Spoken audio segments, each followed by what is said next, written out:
Happening. Hi, buddy. How you been? I'm good. How are you? Good as I can be. Yeah, life is Cl- good, man. I mean, Clearly, you've been busy. yeah, it's that's just how I that's my modus operandi. That's how I move and shake. I'm Yeah, always fair. busy. Fair. How's the family? But it's great, man. I had a bunch of my brother and my goddaughters in town for Christmas, and my mom. That was cool.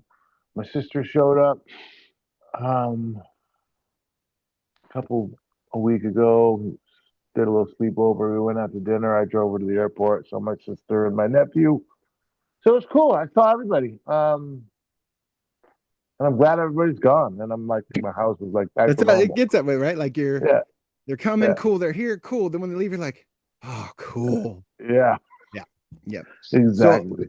I notice the social media interview touring, shooting guns, showing up, interviewing people. How's that going? You liking being that guy now? It's fun, man. Oh, I love Omar, dude. Like he mellows me out. Oh, that's cool. All right. I was trying to move a little something off the screen and off the iPad. I'm on my iPad. I've never done my iPad before. Um, he's funny, man. He keeps me calm. He has good energy. He has creative ideas. Sometimes I got to pull the reins in on him a little bit. Like, no, he's like, let's do this and that. Not around social media, but he's like, everybody's telling you how to do it better and do this and do that. And I'm like, you can't do this and this is why. But um, he's fun. He makes it fun. Like you make it fun. I was just thinking we got to hang out more like outside of this and outside of an event and just come over and it's not really like barbecue season, but like break bread or do whatever. Yeah, I'm in. But it's fun. Shooting was really fun. My dad left me some guns when he passed, and I had a couple guns already. I've never been a big gun guy, but I like learning about them and like getting comfortable with them. They're like you're nervous around guns. Yeah. People, if you've never fucked with guns, and then okay, I have a powerful tool that can harm myself or somebody else. Yep. I Yep. want to know how to use it properly. And so that guy, Greg, is super cool guy. And I'm gonna do in conjunction. We're gonna do something with like we have Rhino giving away the fight of the night bonus. We're gonna do like the winner gets him and two buddies, four people get to go get a private shooting lesson like that. Like that's expensive, right? Like That's awesome. ammo's expensive, and they just do everything and had the guns there and ready. And then I brought some of my own guns and messed around, and it was cool. I People like like because like I know you, we've hung out, we talked stuff like that.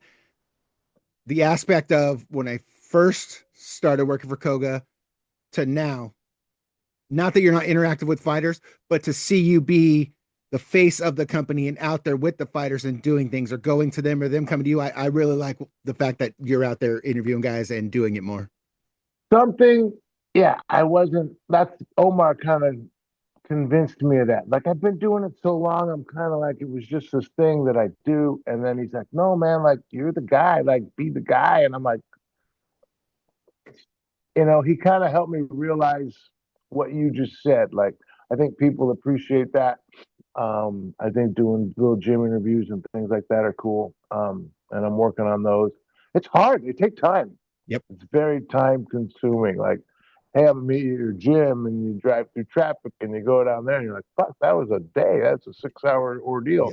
Yeah. You spend a day doing it, but it's worth it. Figuring out new creative ways to grow the brand and just keep doing it. I think I people think are.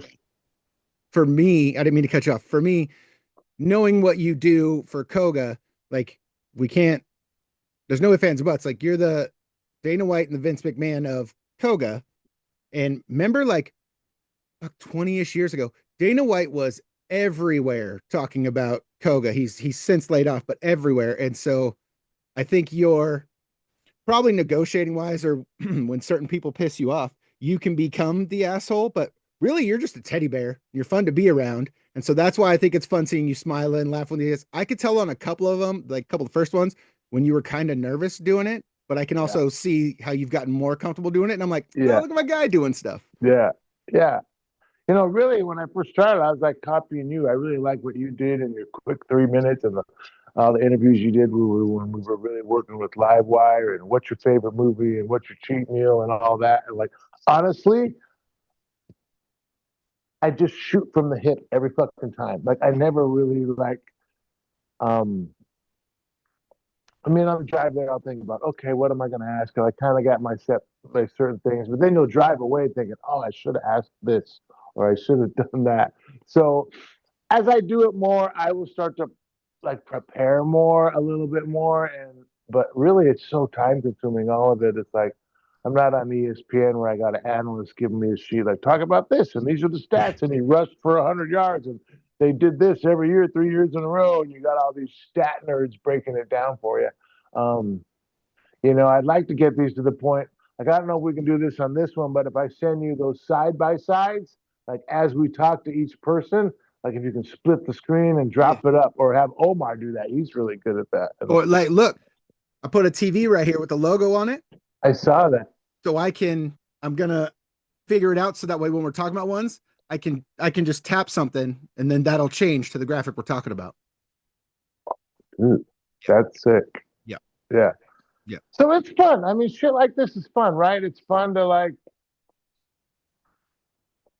build it better and make it better and try and do it better. And we seem to have a really good team. Now we have a really good team. Like, honestly, like the live stream is just like, I'm gonna keep doing it, but like, um, it's the only thing that's in the red on the company, right? Like, to get all the bells and whistles together and the crew, it's like, it doesn't, what we get on the pay-per-view buys, the couple grand we get on the pay-per-view buys doesn't, it's like 4 grand for production, and then, it's like 6 grand to put it all together with the team and the staff and the and I'm not like, I'm not paying you a lot. I'm not paying a lot of guys a lot. You guys are all doing it just because you love it. So it's fun to make it better, but sometimes I'm like, damn, how do we, as a business owner, I'm always like, how do I make this work better? Like, how do you, I see the intangible value. Like right now, it's good for the brand and the business and the visibility, and it makes me stand out against everybody else. So my margins are just a little wider because that's part of what I'm doing and how I want to separate myself. I think that's what it is. What you just said is it separates us from the others. And I think it's one of those like keep doing it till it catches thing. Cause again, no one else really in the Pacific Northwest is doing what we're doing. And I think about the first show. Oh no, hey, stop. I think about the first show I worked up, the one way up north when I came there. I think of that to where we're at now. And like, look at all the changes we've made. Look at all the things we're done. So now think about 2-3 years from now, like, what are we going to be doing? Like, Yeah. that's how my brain looks at it of like, Yeah. hey, we're doing this now. We're doing that. Yeah. And Omar and I have started to put together a team where like that last close to a point where at Clearwater, we'll have our own kind of set crew with good cameras. There's apps and stuff out there that really you can just go on your iPad and swipe in the lower third, and like you just got to find the nerd that's going to do it. The nerd that's going to do it. So speaking of nerds, we're about to nerd out on this Supreme Showdown number 11. Yeah, the only change that Tulalip. I can. Oh, I told you, Abdi Samat. So Ibrahim got hurt. We can talk about that, but I sent you the right fight card. I was literally about to say, hey, this fight card is a fight card we're going off of, right? Yeah, that's right. But it was different, right? Remember, we had Ibrahim. Yeah. Yeah. So let's kick it off. Or go ahead. As always, when we're doing fights, I very much like when I don't know a guy and I don't know a gym, but I know the guy they're going against in the gym they're going against. Cause then like for me, that adds atmosphere to it, let's say. And we're doing it again. There's a handful of guys on here. Like, I don't know who they are. I've looked at their records, but like, I've never seen them and I'm excited to see what they're bringing to to our cage. Yeah.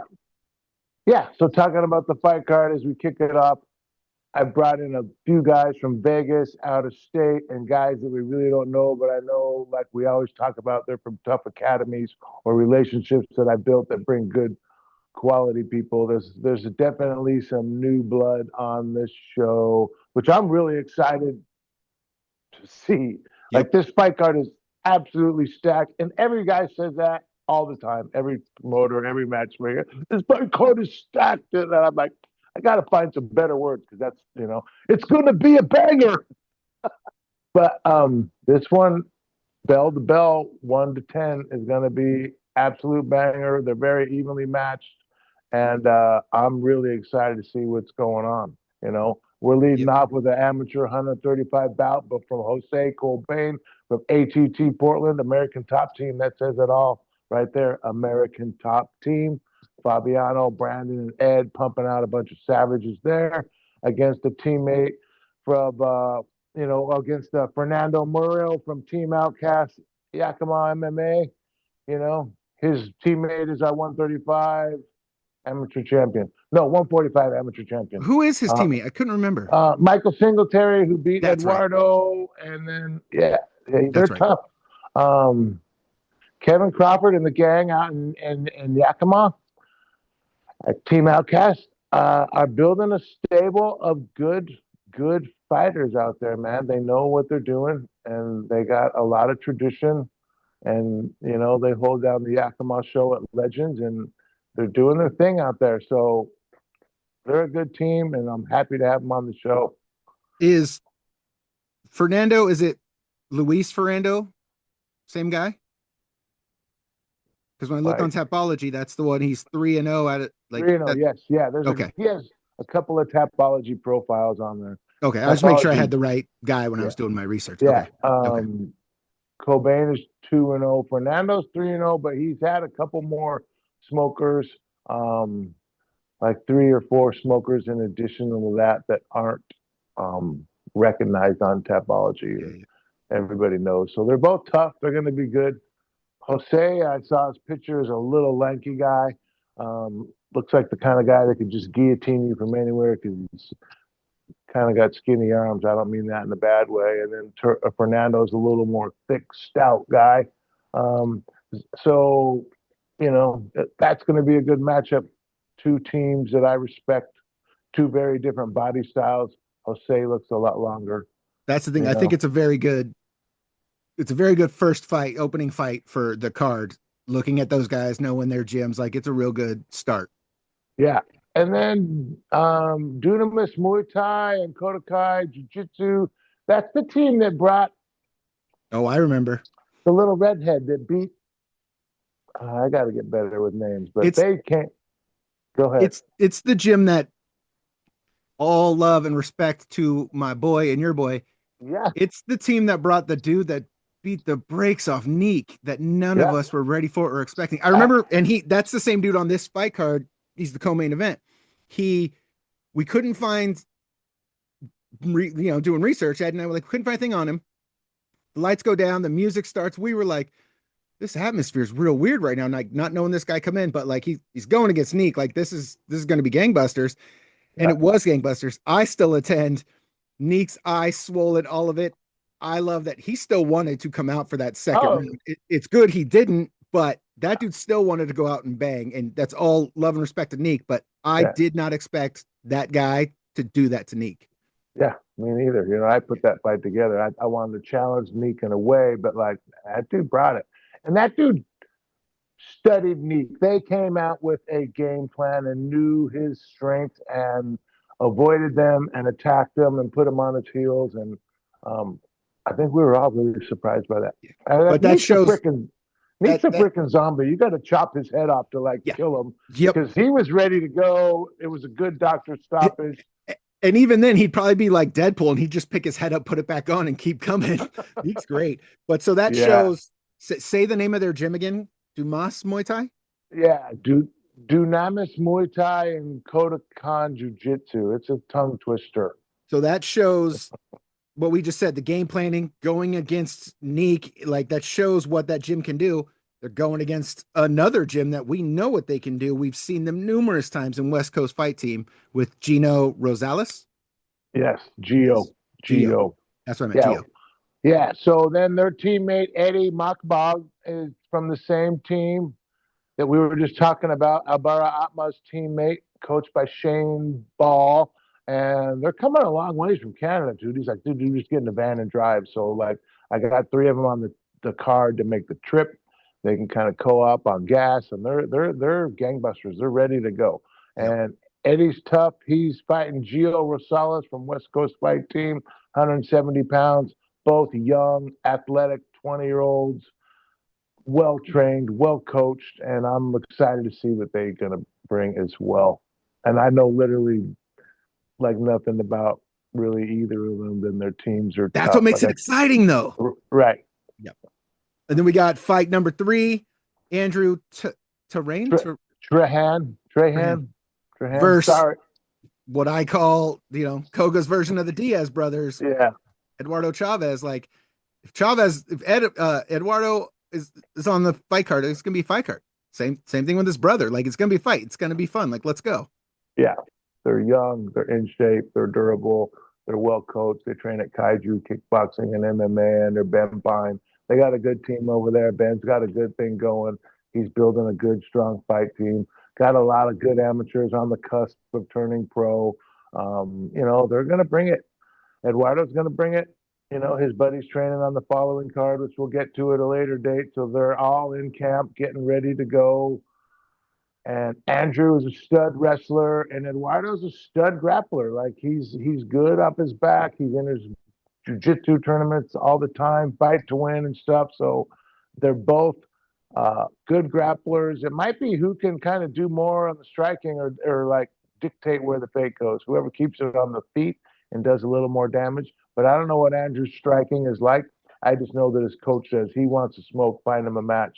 It was hard to find him a match because people will go online and look at his pedigree and wrestling, and they didn't want that action. And Eduardo doesn't care. Eduardo likes scrapping. He likes scrambles. He probably even hesitate.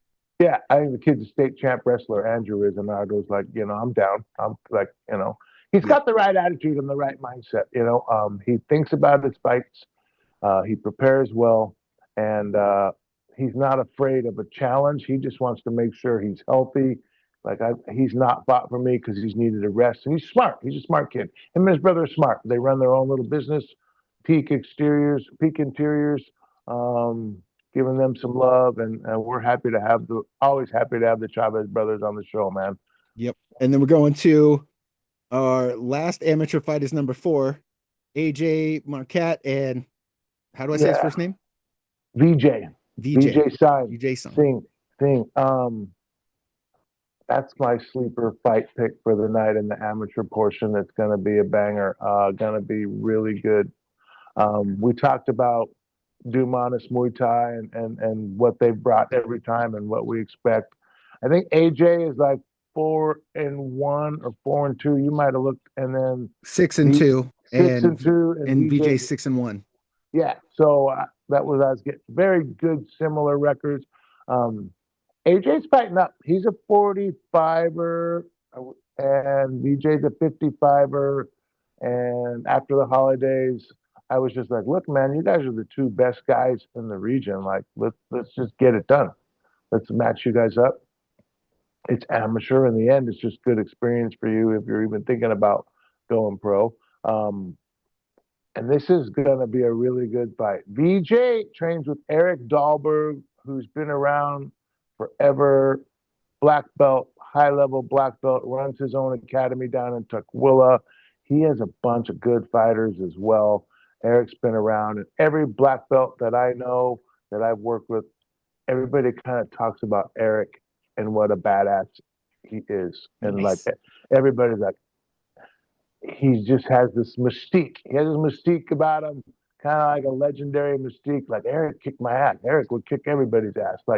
And he's been doing his own thing down in Tukwila, and he likes to hide in the shadows and just quietly build savages, and then he sneaks them out like an assassin and just kills people. Like an assassin.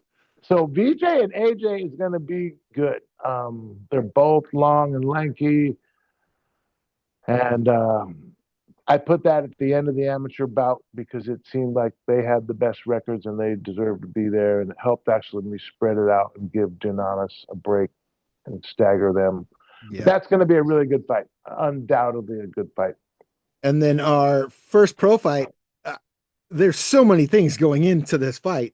Malik Lee versus McKenday. Uh, I'm excited for this fight because you and I both know, like, whoever gets that mic when it's over, like, both these guys are characters. They both are great fighters. Malik's pro record. He's on his skid. He talks a Yeah, great game. He's had his weird. skid. He's taken some. I don't know if they've been bad fights, but he just had some tough breaks. But Malik talks a good game, and he's a good fighter. Oh yeah, he can back up his game. That's the thing. Yeah, he's not a bum, and he's a good fighter. He's had some tough breaks. He likes to travel and go out of town. They like that, and when you go out of town, you're not going to get the breaks.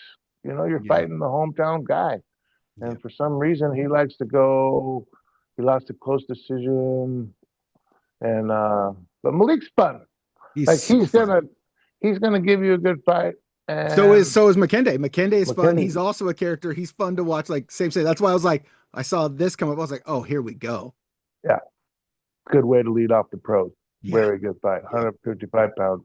Then we got 150 catch. So originally it was Mykola Plazinski from Extreme Couture, 4-1. He's a 145er. And he was gonna jump up and weight and fight Ibrahimov, who's a 155er who's fought out for us before, beat Sharon at Clearwater a couple shows back. Good fighter. We were going to match him up against Jamal from ATT Portland for a title. Just didn't happen. He's got that Dagestani background, so nobody really wants to mess with those guys. That's just kind of like nobody wants that Dagestani smoke. Except Mykola, he's down, and he was going to fight Ibrahim. I got a call 3 days ago, 4 days ago. Ibrahim busted his hand in training, broke his hand, so he was out. And then luckily, I was able to talk to the team at ATT Portland and get Abdi Samat Malakana. They call him Russian Sam. Yeah. But I think of Sam Bing Bong Mednick when they say Sam, so I always call him Abdi. But Abdi's a gamer, man. I watched his first amateur fight at the RV Inn down in Vancouver. It was amateur debut, I think, against one of Ivan Salivari's guys. And he did not fight like an amateur. He fought very poised. He mixed up his striking and his grappling really well, and he just showed that he was thinking and what he was doing. And I'm like, man, for an 0-0 amateur debut, like this guy had good cage presence and knew how to use it. And then he fought Jovanis Rodriguez in the fight of the year at Clearwater. That was like his that was his pro debut. Yeah, his pro debut, and he only and had and JoJo's no punk. Like that was a fight, and dude won against JoJo in his pro debut. Yeah, that was the fight of the year for 2025. Honestly, it was the best fight we put out there. They made it super entertaining. Wish it would have went 5 rounds now that I think about it. But Abdi's tough, and he mixes it up well. And he can strike, and he can grapple, and he's a big 150. It's a big 145er. And we had to wrestle around and negotiate and get a catch. Mykola didn't want to do a catch. He wanted to fight at 55 because he had trained for 55 and dieted for 55, and then we're 2 weeks out. He's like, man. But we made it happen thanks to Roman Isbell in Vegas, manages a good team and trains and runs part of Extreme Couture down there. So shout out to those guys. Building a relationship with those guys that I'm proud of and want to continue to nurture. They got a good squad and fly some guys up from Vegas. Like we got to broaden the network anyways. That's what CoGa's going to do. So that's going to be a great. And if we're fight. broadening it, is there really I mean, yes, there's names out there, but bringing guys in from Extreme Couture, like everyone knows that name. So like that just helps us, helps the fighters get their names out there. But bringing guys in from a school with the name behind it, like that does nothing but help the sport, helps us, helps MMA in the Pacific Northwest in general. Like that's why I'm like, this is awesome. Yeah, man, these fights are good. I mean, if there's going to be a first round finish, it's going to be spectacular, but it's not going to be like a mismatch like some of the other shows that we see. Just you see this stud shredded guy going against this little guy that looks like, the lion's about to eat the bunny rabbit. So it's going to be really good. It'll be high level MMA all the way around, and that's I what think you're the going to energy see. in this room is going to be nuts. We go to fight 7, Kerry Latimer versus Artem Kula. Like Artem's another one of those guys that has that weird mystique to him. And then when you see him, you're like, well, yeah, if I was playing a fight game and I could create my own fighter, like I'd build that guy. Yeah, yeah. And Yeah. Kerry's a stud too. I mean, if you look at him, he's all shredded. He's in good shape. He trains out of, I think, Boise, Idaho. Um, he's a lot like Sharon. That dude, he's a journeyman. He's got what, 40 some fights. Yeah. And he'll just fight anybody, anywhere, all the time. His record doesn't, so he doesn't have the best record, but he's not a tomato can. He's going to come out there and fight. Um, and Artem's going to come out there, and he's coming up. He's got one win now after a tough loss, and so it'll be a good challenge. They're fighting up a weight. Artem is probably going to cut down to 170 and fight for us again later in the year. But after the holidays, he's like, "Hey man, I'm going home to the Maldives to see my mom," and like she's just going to fatten me Yeah. up. He's going to eat. Speaking of the record, I think like, yes, ranking wise, title wise, yes, there is a place for that. But then there's also a place for guys like Sharon. I don't care about his record. I like when that dude's on our card. I like being around him. He's a great guy. He's fun to just be hanging around with.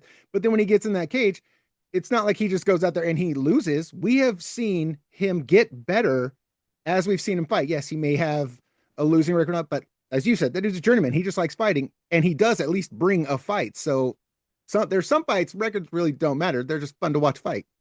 Yeah, he's a fun fighter. He's going to bring it every time. Like, he's Yeah. not laying down for anybody, and he'll catch you. Like, he's beat some guys that he hasn't supposed to beat, like, and so Kerry Latimer's coming in with the same attitude, man. Like, he's going to catch somebody, and like maybe today's his day, and maybe Artem ate too much of Mama's home cooking. Like, who knows? But And it'll be a fight. It'll be entertaining.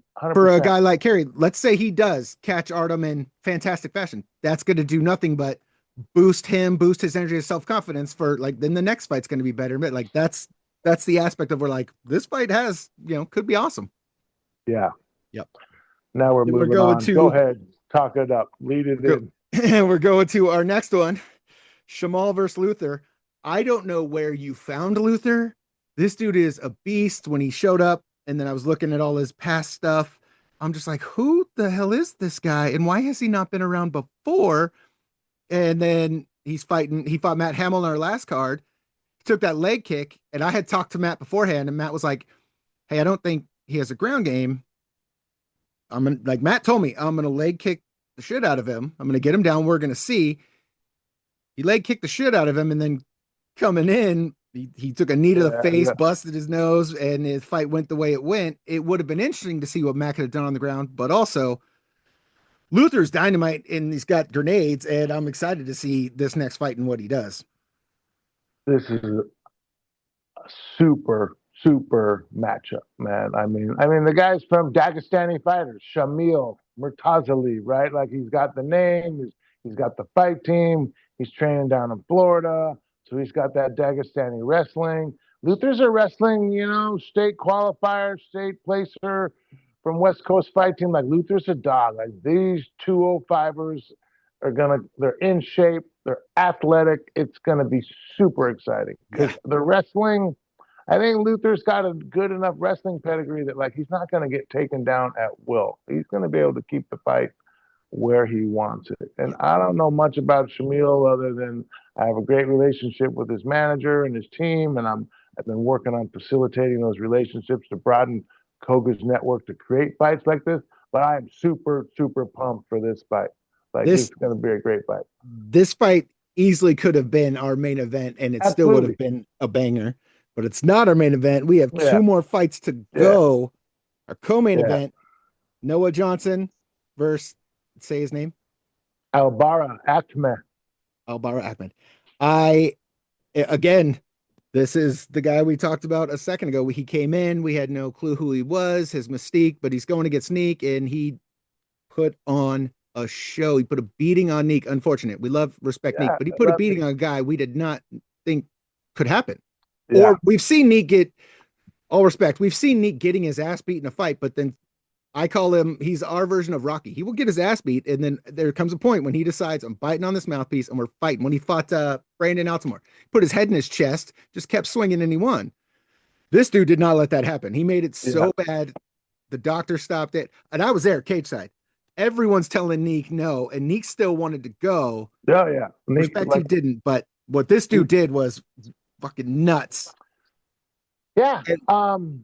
This is a great fight. Noah is a hometown from Marysville. Roots in Marysville. Trains with Professor Josh Prado at Renzo Gracie down in Seattle area. Man, when I matched Noah up tough against Joey Walker for a pro debut, like that was a tough pro debut. Joey Walker's a freaking stud. And no disrespect to Joey or Carson Frey at Great MMA, but he freaking ragdolled Joey, like in a way that I was like, holy shit, like what am I seeing right now? Like he took him down and ragdolled him. And so like I gotta go meet Noah's dad here in an hour and drop off some tickets. That's why Noah's the co-main, because he's local. He sold a bunch of tickets. He's a big draw, fighting a mystery ninja killer from Alberta, Canada, and Albara. So he's matched up tough. But I went to drop off some tickets to Noah's last night, and like Noah's in the best shape of his life, man. And that's the thing is we've seen him fight multiple times, and he is one of those dudes. If you go to the CoGa YouTube channel, like you could see the progression that this dude's doing, and it is just better. How you said, like he took that dude down at will. It was like, wait, is this even a fight? Are you just playing with your little brother right now? Like, what are we doing? He's just done nothing but get better. Sorry, Joey. We love you, Joey. We like, do love Joey, but hey, like this is the fight bro. game. That's what happened. Like, unfortunately, that's what happened. And that's why, like, oh, there's so much going into this fight. Yeah, it is going to be an absolute banger. This whole freaking card is absolutely amazing. Like people, if you don't know, there's like 150 tickets left. If you're watching this and you haven't got tickets and you want to be entertained, January 31st, go to CoGa.tv or go to Tulalip Casino website and get your tickets because it is going to be absolutely 100% entertaining. First fight to last fight. The crowd is going to be in it. It's a great atmosphere. We got great production. And it's going to be an awesome night. It's going to be highly entertaining. Noah sold a bunch of tickets. He's got a whole section that's going to go crazy when he rolls out. Our bar's coming in with this crazy, eerie music. I remember, I know what you're talking about. My daughter was talking about it. She was like, Dad, he played this weird, eerie music and horns and stuff. And she's like, came out with the I can't remember what I don't remember what it's called, but the head a thing, sheep like, on his head. And like, looked like he just, like a terrorist coming out to kill somebody. Yeah. Doing business. And it was intimidating. That it set the vibe over the room. So like Noah's coming out with his crew. Albara's coming out wanting to play hometown spoiler again. And it's gonna be an amazing fight. And then we have our main event, Matt Howell, Anthony Hamilton. Here's the kicker for me. These two guys fought before. It went Anthony's way, but yeah, go ahead. Howell's never had a full fight camp knowing he's going against Anthony. Because I remember the first time they fought at Tulalip was when we did the outdoor show, summer show. And Matt took that fight on what, 24 hours, 40 hours notice? Yeah. Because that's what Matt does. He did it a couple fights ago. Like, that's just what he does. This is the first time he knows, okay, he's gone against this guy twice. He knows what Anthony can bring, but this is the first time Matt's known going in full training camp, who he's training for. Anthony retired. I know he came out of retirement and took a fight somewhere, and now he's back with us. So, did the retirement, take some time off to be with his son and wrestling. Did that. He's got a lot going on. Game up a little bit, and now is Matt gonna get it? Like, this is interesting. 100%. You stole my thunder. You took everything that in my mind I was going to say because I remember calling Matt Howe, and he's like, Matt, man, I was just weed whacking on the side of the hill, and you gave me a call. I picked up the phone, and I'm like, hell yeah, I'll come take the fight. I'll be there in 16 hours. Like, that's Matt. Like, he's just that dude. And so he's a promoter's dream in that regard. And absolutely, he is fought him before, and now he's like, hey, man, you know, it's my time this time. I'm going to get him. And he's put in a full fight camp. And I talked to him, and he's like, absolutely, he's coming for Anthony. He thinks he knows secret sauce, how to pull off the upset. And he's coming. He's training. And he said, I just started a business, but I'm putting that on hold. Like, I'm gunning for that. And that, think about it, for a guy like Matt to be the UFC vet, like that's the pinnacle of his career, right? That's of that, for the body of work that he's gonna do. That's it. So like he's training and he's coming and he's ready. Anthony has sold a bunch of tickets. He has a whole section. So the whole room is just gonna roar. And Matt is not gonna lay down. And even when Anthony beat him the last time, it went like 3 rounds. And he was in it looking for submissions and hunting and working. And so it's gonna be a good fight. That's one of the things I like about Matt. Talking to a couple cards ago, he was cornering someone. I can't remember who now, but he was just there and we saw each other and we were talking about what you said.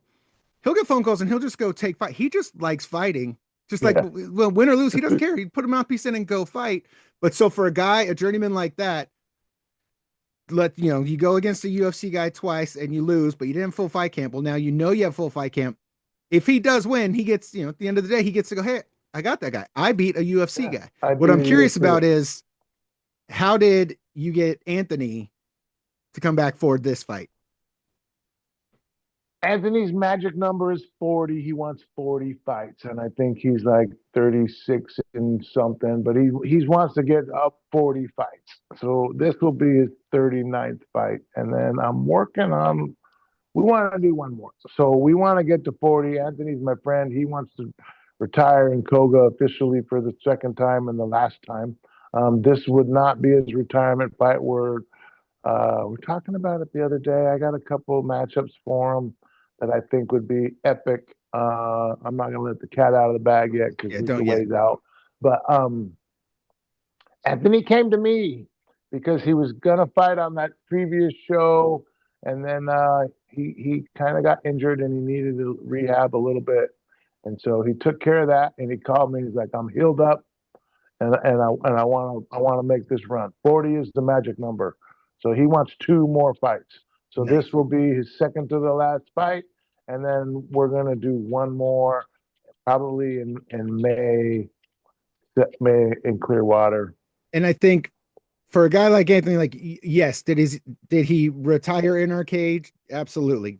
Did he decide he wanted to come back? A guy like Anthony, with his stature and pedigree alone, earned the fact to say he wants to come back. But what his name and his brand has done for CoGa, that dude can retire in one fight and then decide, hey, I don't like 40, I want 41. And next year we're talking about you and I go, okay, it's Anthony Hampton, like, let's go. Yeah, he's done though. He's focusing on his son Tank, who's the next. He's a gangster little wrestler. Wow, yeah, he really is. He really is. And he's got a beautiful daughter too, and a beautiful wife. And she's like a cheerleading champion or something. He told me.